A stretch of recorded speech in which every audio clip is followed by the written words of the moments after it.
Assalamualaikum warahmatullahi wabarakatuh. Perkenalkan, nama saya Farhananda Maulana Parinduri dengan NIM 41820110039, Program Studi Sistem Informasi Fakultas Ilmu Komputer Universitas Mercu Buana.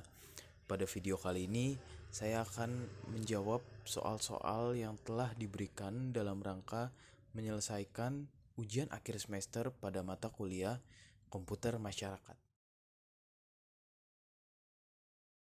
Hak kekayaan intelektual atau HKI dapat didefinisikan sebagai suatu perlindungan hukum yang diberikan oleh negara kepada seseorang atau sekelompok orang ataupun badan yang ide dan gagasannya telah dituangkan ke dalam bentuk suatu karya cipta.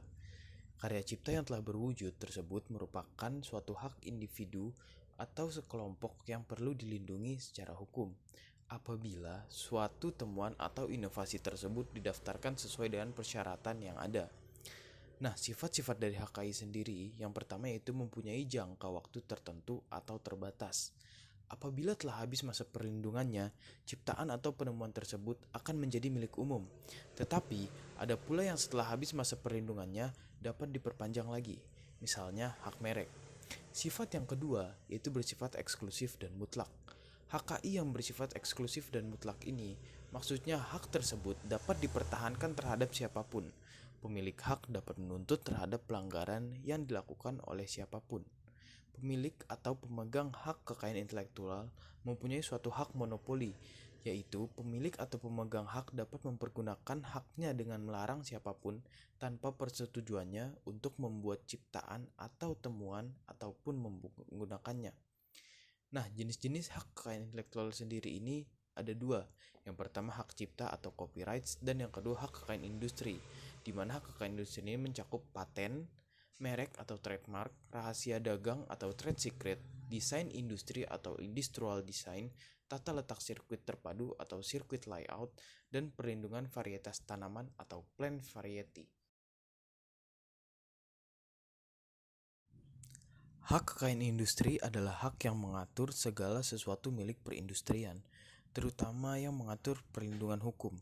Hak kekayaan industri sangat penting untuk didaftarkan oleh perusahaan-perusahaan karena sangat berguna untuk melindungi kegiatan industri perusahaan dari plagiarisme. Dengan dilegalkan suatu industri dengan produk yang dihasilkan, dengan begitu industri lain tidak bisa membuat produk yang sejenis. Dalam hak kekayaan industri, salah satunya meliputi hak paten dan hak merek. Hak kekayaan teknologi informasi. Hak kekayaan intelektual dalam teknologi informasi tidak dapat lepas dari hak kekayaan intelektual tentang perangkat lunak. Di Indonesia, haki perangkat lunak atau haki PL termasuk kategori hak cipta atau copyright.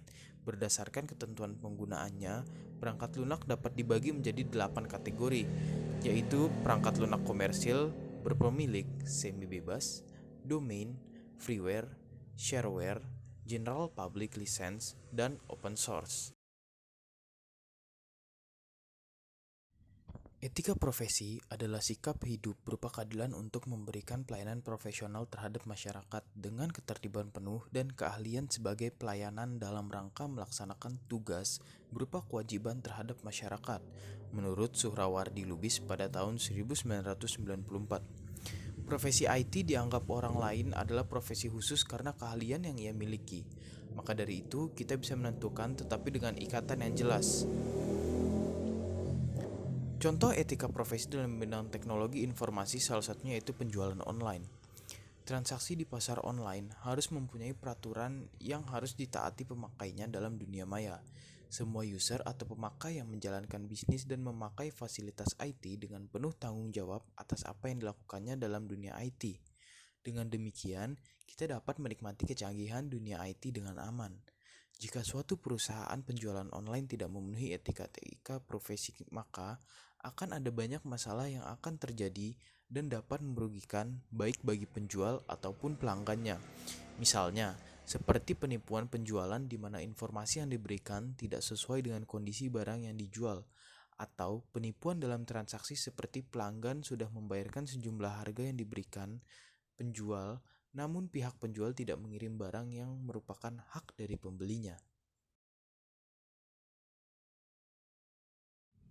Menurut William J. Martin pada tahun 1995, masyarakat informasi adalah suatu keadaan masyarakat di mana kualitas hidup, prospek untuk perubahan sosial, dan pembangunan ekonomi bergantung pada peningkatan informasi dan pemanfaatannya.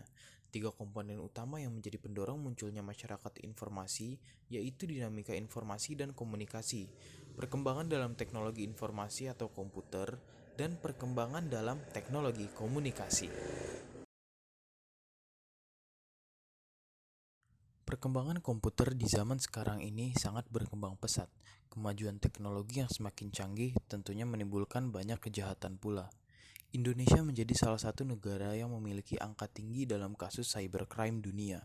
Peretasan, hoax, phishing, dan defacing adalah beberapa kejahatan komputer yang terjadi. Pemerintah mulai meningkatkan keamanan dalam mengatasi kasus cybercrime dengan mengesahkan UU ITE dan menggerakkan divisi cybercrime. Nah, salah satu contoh kasus pelanggaran UU ITE adalah pada saat Ketua Forum Komunitas Muda Barat Selatan Aceh atau KMBSA, Fitriyadi bin Lanta pada umur 43 tahun selaku terdakwa kasus dugaan pelanggaran Undang-Undang Informasi Teknologi Informasi atau ITE terhadap ajudan Bupati Aceh Barat terancam pidana kurungan penjara selama 10 tahun dengan dakwaan pasal alternatif pasal 14 ayat 1 Undang-Undang Republik Indonesia nomor 1. Dalam keterangan video tersebut, terdakwa diduga turut serta mencantumkan kata-kata detik-detik Tengku Janggot dipungkul Bupati Ramli dan ajudannya saat menagih utang di pendopo Bupati Aceh Barat.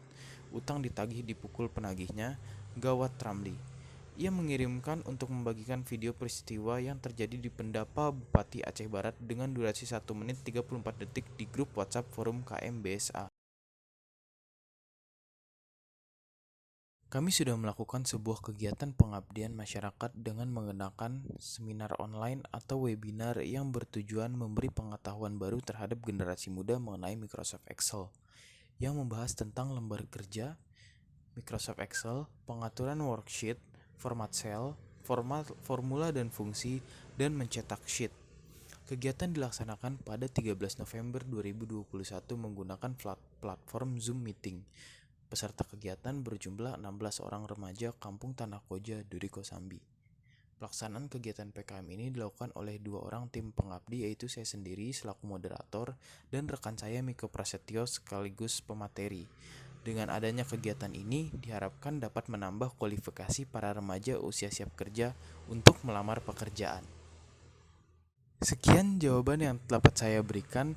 Semoga apa yang telah saya jawab dapat menjawab pertanyaan yang telah diberikan untuk soal ujian akhir semester dalam mata kuliah komputer masyarakat.